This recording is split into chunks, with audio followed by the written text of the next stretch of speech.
Hello mga Vivi Love! It's me again, Vivi Love Lynn, ang dakilang bisdak from Bohol. Charot. Ito lang isi-share ko mga Vivi Loves. Kunting tips lang naman to. Ang ginagawa ko po dito sa aking page, everyday po ang dami kong ina-upload.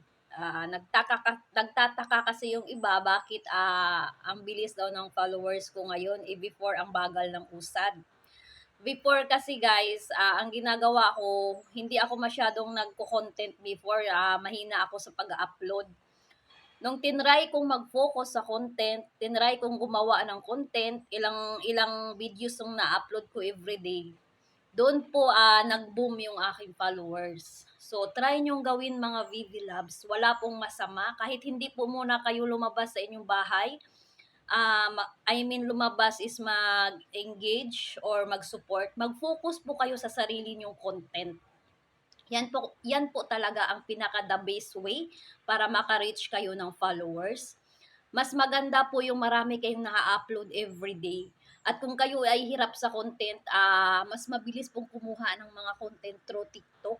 Kasi mostly naman yung aking mga uploaded videos is from TikTok po yan galing. So, wag nyo lang lagyan ng logo ng TikTok. So, kung kayo ay nahihirapan sa content, mas maganda po talaga yung marami tayong uploaded videos everyday tulad ko. Doon po ako nakakagain ng followers kasi every post ko o every videos, may pumapasok na mga new commenter or new follower.